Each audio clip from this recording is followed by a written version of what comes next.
जरा सोचो कि आम दुनिया से कटी हुई एक सीक्रेट जगह पर कुछ लोगों को छोटी उम्र से ही खूंखार योद्धा बनने की ट्रेनिंग दी जाए। एक ऐसा योद्धा जो अकेला ही 100 के बराबर हो। कुछ ऐसा ही होता है हमारी आज की कहानी में। कहानी की शुरुआत होती है एक टैटू की दुकान में, जहां एक बूढ़ा आदमी एक गैंगस्टर के कंधे पर टैटू बना रहा था।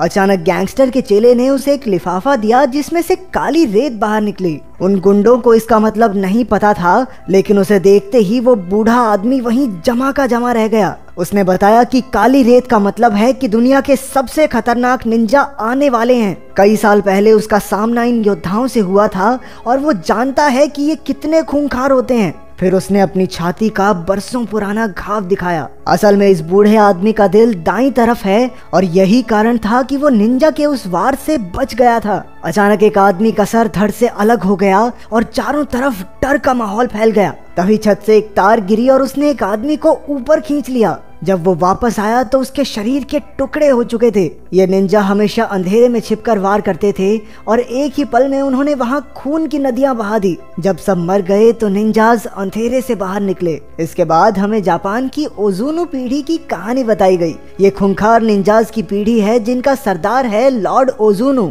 ये लोग दुनिया भर से बच्चे इकट्ठा करते हैं और कड़ी ट्रेनिंग के बाद उन्हें निंजा बनाया जाता है। इन निंजाज के बारे में दुनिया के सभी बड़े लोग जानते हैं, लेकिन आम जनता को इनकी कोई भनक नहीं। कोई भी इन्हें 100 किलो सोना देकर किसी का भी कत्ल करवा सकता है। ओजुनु पीढ़ी सदियों से अंधेरे में काम करती आ रही है। बताया जाता है कि रशियन प्रेसिडेंट और जापान के प्रधानमंत्री की मौत के पीछे भी इनका ही हाथ था। एक दिन लॉर्ड ओजुनु राइजो नाम के एक बच्चे को वहां लाए। उसके माँ बाप ने उसे लावारिस छोड़ दिया था, इसलिए ओजुनु उसे अपने साथ ले आया। ओजुनु को मन ही मन में लगा कि ये बच्चा आगे चलकर इस पीढ़ी का सरदार बनेगा। इसी वजह से उसकी काफी सख्त ट्रेनिंग होने लगी। 10 साल की उम्र तक उसके शरीर पर कई घाव थे जो उसे गलतियों की सजा के तौर पर मिले थे। उनके मुताबिक एक निंजा को हमेशा छिपकर रहना चाहिए, इसलिए राइजो को लकड़ी की जमीन पर चलवाया जाता और अगर हल्की सी आवाज भी हुई तो ओजुनु उसके पैर पर जोर से वार करता।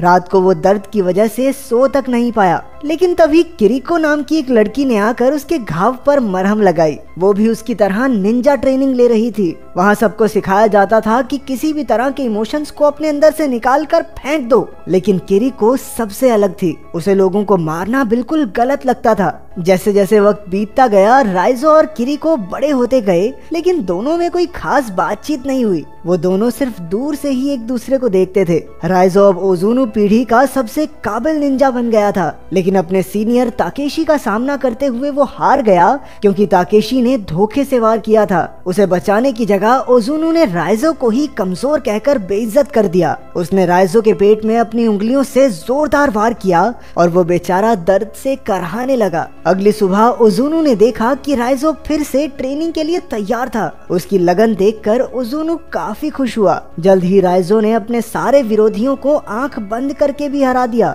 लेकिन किरिको को वहाँ की मारामारी अब भी पसंद नहीं थी। राइजो अक्सर उसे समझाता था कि अगर ओजुनु को पता चल गया तो वो किरिको का दिल निकाल लेगा। फिर किरिको ने कहा, लेकिन मेरा दिल तो तुम्हारे पास है, तो कोई कैसे निकालेगा? एक दिन किरिको को चाकू से किसी को मारने का टास्क मिला। जब किरिको से ये नहीं हुआ तो ओजुनु ने उसके चेहरे पर चाकू मारकर उसे पिंजरे में बंद कर दिया। रात को राइजो छिपकर उससे मिला और उसे पानी पिलाया। कुछ दिन बाद एक रात को किरिको दीवार फांदकर भागने लगी। उसने राइजो को भी अपने साथ बुलाया, लेकिन राइजो ओजुनु के लिए वफादार रहा। आखिरकार वो पकड़ी गई और अब उसे मौत की सजा होनी थी। ताकेशी ने सबके सामने उसके दिल पर वार करके उसे मार डाला। उस दिन राइजो के अंदर भी कुछ मर गया, लेकिन वो फिर भी ओजुनु से जुड़ा रहा। इसके कुछ साल बाद बर्लिन में मीका नाम की एक लड़की को निंजास के होने के कुछ सबूत मिले। इन सबूतों को लेकर वो अपने बॉस मैज्लो के पास पहुंची, लेकिन मैज्लो ये मानने को तैयार नहीं था कि ऐसे निंजास मौजूद हैं जिनके बारे में सिर्फ बड़े लोग ही जानते हैं।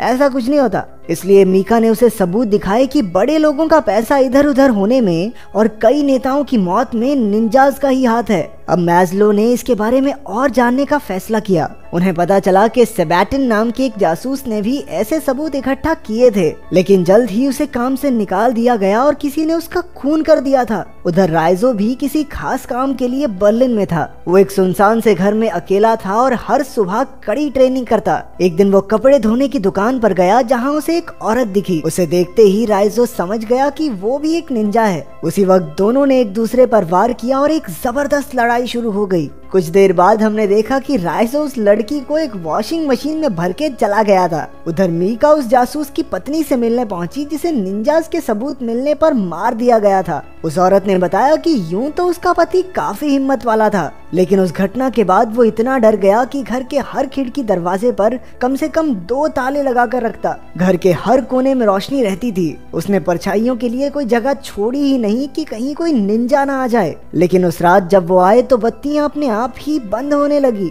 अगले दिन मीका के ऑफिस में एक ऑफिसर आया क्योंकि वो ऐसी चीजों के बारे में ज्यादा सोच रही थी जो उसके काम की थी ही नहीं। उस रात मीका ध्यान से घर लौटी, लेकिन उसने देखा कि पूरी गली में ही लाइट नहीं थी। वो फिर भी अपने घर में घुसी और उसी वक्त एक निंजा ने उस पर हमला कर दिया। हैरानी की बात तो ये थी कि एक दूसरे निंजा ने उसकी जान बचाई और सारे कातिलों को खत्म कर दिया। ये कोई और नहीं बल्कि राइजो ही था। हमने देखा कि इससे पहले अपने मिशन पर राइजो ने अपना सारा गुस्सा निकाला और बड़ी बेरहमी से उस आदमी का कत्ल कर दिया। इस मिशन के बाद वो छत पर बाकी निंजाज से मिलने गया। लॉर्ड ओजुनु ने कहा कि उसे राइजो पर गर्व है, लेकिन अचानक राइजो ने उस पर हमला कर दिया और उसकी आंख और चेहरे को चीर डाला। उसके साथ के निंजाज ने लीडर पर हमला करने की वजह से उसे काफी जख्मी करके छत से नीचे फेंक दिया। खुशकिस्मती से राइजो पानी में गिरकर बच निकला। उस दिन के बाद राइजो ने निंजाज के खिलाफ काम करना शुरू कर दिया और उनके हर मिशन को चौपट किया।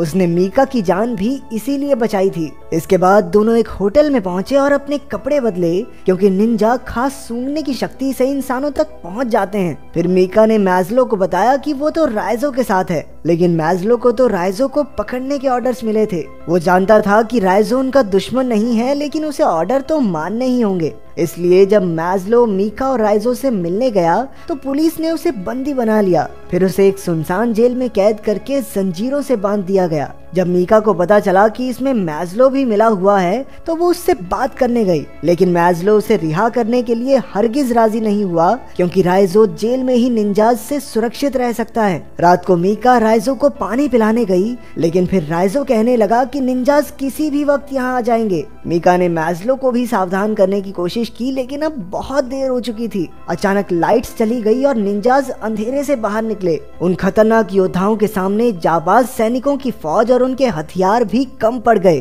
तभी मीका ने राइजो की जंजीरें खोलकर उसे रिहा कर दिया। फिर उसने निंजाज का मुकाबला करते हुए मीका को भाग जाने को कहा। हालांकि राइजो ओजुनु पीढ़ी का सबसे बेहतरीन निंजा था, लेकिन इतने सारे निंजाज को एक साथ संभालना उस पर भी भारी पड़ रहा था। अंत में राइजो और ताकेशी लड़ते हुए सड़क पर पहुंच गए। ताकेशी अपनी तलवार से राइजो का काम तमाम करने ही वाला था कि मीका ने पीछे से अपनी गाड़ी से उसे टक्कर मार दी। फिर वो राइजो को होटल में ले आई। हालांकि राइजो काफी जख्मी था, लेकिन वो डॉक्टर के पास जाने को राजी नहीं हुआ। मीका कमरे में बेहोश पड़े राइजो के पास बैठ गई। मीका ने अपनी जान बचाने के लिए राइजो का शुक्रिया अदा किया। फिर उसने एक ट्रैकिंग डिवाइस निकाला जिससे मैज़लो को उसकी लोकेशन का पता चल जाए, लेकिन पुलिस के आने से पहले ही निंजाज आ गए और राइजो को उठाकर ले गए। जब पुलिस पहुंची तो वहाँ सिर्फ मीका थी। उसने बताया कि 10 मिनट पहले ही वो लोग राइजो को वहाँ से ले गए। उधर राइजो को लॉर्ड ओजुनु के सामने पेश किया गया। उसने राइजो को माफी मांगने का आखिरी मौका दिया,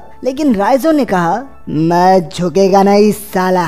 इससे ओजुनु का गुस्सा 7वें आसमान पर पहुंच गया, क्योंकि कुछ साल पहले तक तो उसने सोचा था कि यही लड़का आने वाले समय में पूरे कबीले का सरदार बनेगा। उसने राइजो को किरिको की जगह खड़ा किया और फिर अपनी उंगलियों से 3 बार खतरनाक वार किए। आमतौर पर ओजुनु के एक ही वार से लोग मर जाते थे, लेकिन राइजो ने तो बस खून की उल्टी की। उसके साथ साथ ट्रैकिंग डिवाइस भी बाहर आ गया। उसी वक्त मीका ने पूरी पुलिस फौज के साथ हमला करके खलबली मचा दी। कई निंजाज धमाकों में मारे गए। इस खूनी जंग में दोनों तरफ से कई लोग शहीद हुए। वहीं राइजो को ताकेशी और उसके आदमियों ने घेर लिया। राइजो ने आव देखा ना ताव और एक एक करके सबको धूल चटा दी। फिर ताकेशी और राइजो आमने सामने आए और अपना पूरा जोर लगा दिया। आखिरकार जीत राइजो की हुई और उसने ताकेशी के शरीर का एक हिस्सा काट फेंका। अब बारी थी ओजुनु की। उसने देखा कि ओजुनु एक कमरे में आराम से बैठा था, वहीं बाहर जबरदस्त धमाके हो रहे थे। अचानक ओजुनु हवा में ही गायब हो गया और राइजो के पीछे के अंधेरे से निकला। सिर्फ एक धक्के से उसने राइजो को हवा में उड़ा दिया। फिर दोनों ने अपनी तलवारें निकाली और एक दूसरे के खून के प्यासे हो गए। ओजुनु ने एक बार फिर उसे माफी मांगने का मौका दिया और कहा कि वो राइजो का बाप है, वो ही उसे वहाँ लेकर आया था और बचपन से आज तक पाला है। लेकिन राइजो ने जवाब दिया कि वो किसी का बेटा नहीं और ओजुनु को खत्म करके ही वो आजादी की पहली सांस लेगा। फिर वो ओजुनु पर लपक पड़ा, लेकिन वो एक बार फिर से गायब हो गया। तभी मीका राइजो की मदद करने पहुंची। मौका देखकर ओजुनु ने पीछे से मीका की छाती के तलवार आर पार कर दी। ये देखकर राइजो को याद आ गया कि कैसे इन दरिंदों ने उसके बचपन के प्यार किरिको को मार डाला था। गुस्से से भरकर राइजो ने एक ही झटके में अपनी तलवार से ओजुनु के 3 टुकड़े कर दिए। राइजो मीका को बाहर लाया और डॉक्टर्स ने उसे देखा। पता चला कि मीका का दिल दरअसल दाईं ओर है, इसलिए वो बच जाएगी। आखिरकार राइजो ने एकेडमी की दीवार फांदी और वैसा ही किया जैसा किरिको चाहती थी। इस तरह वो किरिको को अपने दिल में बसाए वहाँ से चला गया।